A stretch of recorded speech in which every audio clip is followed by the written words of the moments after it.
Dat betekent dat ik niet alleen in Eilders sta, maar ook op Instagram. Dan ben je echt. Jullie kunnen mij vinden en followen en liken op Kiwi Talks Too Much op Instagram. Maar het klopt inderdaad. Ik zei net tegen de muze die ik vandaag mee heb genomen, dat ik volgens mij 17 jaar geleden hier voor het eerst was. En ik wist niets van het thema af, maar het gedicht is zeer toepasselijk, want ik kom een soort van een eerbetoon geven aan de erfenis van Café Eilders voor mij.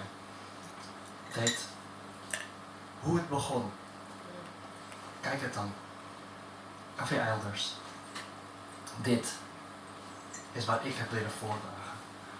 Op de funderingen heb voorgebouwd van onze voorvaders, altijd zwaar overdreven, voorovergebogen en zeer hoogdravend. Met een vingertje op de juiste zere plek. En dan juist weer zacht, langzaam wegbewegen van versterking. In mijn jonge tienerjaren is hier al mijn misgelopen liefde door mij aangekaart en in half slappe gedachten zijn gedichten van de nacht ervoor nog aangerand. Dan stond ik hier met 3 nat geworden bierviltjes te bibberen en bevend te hopen dat het applaus genoeg zou zijn om verder te willen leven. Dromen van publicatie, mijn gedichten en kop ooit nog in de krant. Ik heb denk ik nooit de tijd genomen om te duiden hoezeer het geluister naar mijn huilen in Eilders me heeft gevormd, gemaakt heeft tot wie er hier vandaag woont. Dus bedankt. Het werd een trucje die ik dronken op feestjes nog wel eens te berde bracht. Dan deed ik opeens mijn stem omlaag alsof mijn broek was afgezakt en ik hem aan het zoeken was. Ik heb het eerst leren kopiëren. Schertsend sarcasme en in de scherven van die fratsen alsnog ridiculiseren. Totdat ik het stemmetje had geperfectioneerd. Vroegen soms vrienden, doe dat Eilders gedichtenmannetje. Ach, kom op, doe nog een keer. Maar altijd heb ik mijn dinosaurierleermeesters gelauwerd en waardeerd. Want zit er niet in ironie, is een groot kennen van de mensen die ervoor hebben moeten sterven. In de echo's van deze bar zat al 100 jaar dezelfde man. In een eeuwtijd hoop ik dat mijn spiegelbeeld hier vergrijst alsnog dezelfde klappen uitdeelt. Dezelfde halfrijm, dezelfde punchline. Café Eilders, opgesloten in de tijd. En wil je voor eeuwig leven, dan wil je de 3e zondag van de maand in deze bar zijn. Bedankt.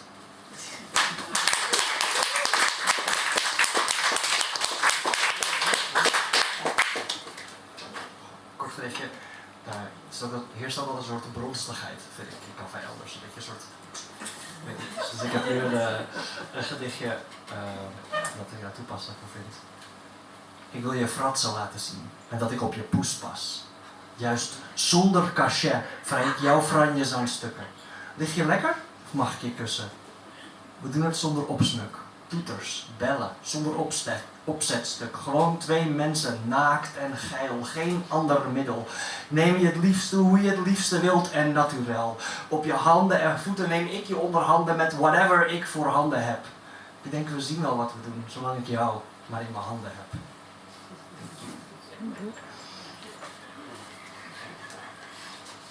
Dat is het laatste gedicht.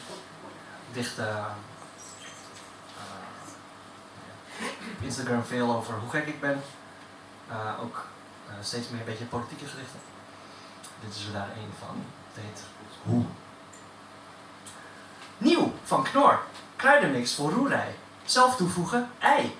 Benodigdheden spatel om te roeren. Nieuw van Knor. Een glas kraanwater. Zelf toevoegen kraanwater. Benodigdheden glas. Nieuw van Knor. Iedereen kan rijk worden alfabetsoep. Zelf toevoegen je eigen onderdrukking. Benodigdheden, depressie en armoede. Hoe? Ik vraag me vaak af wat mensen denken.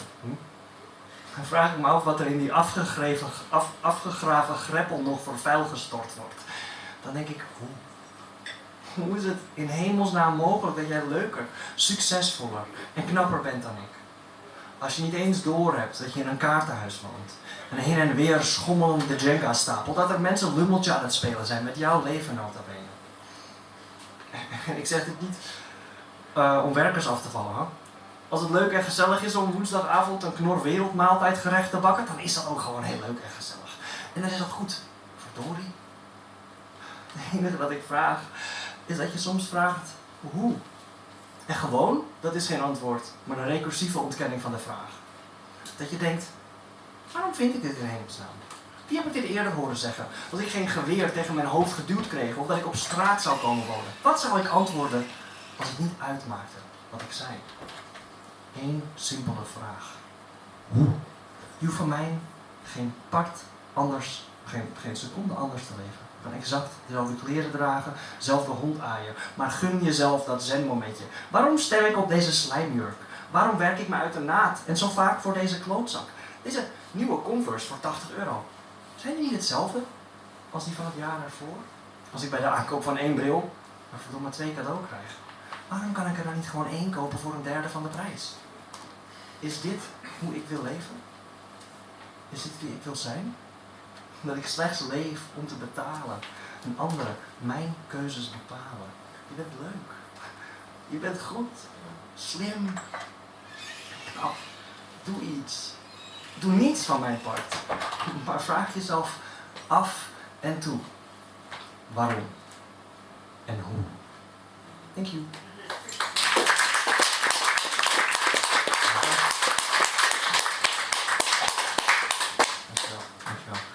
Kiwi Talks Too Much op Instagram. En dat is Joris.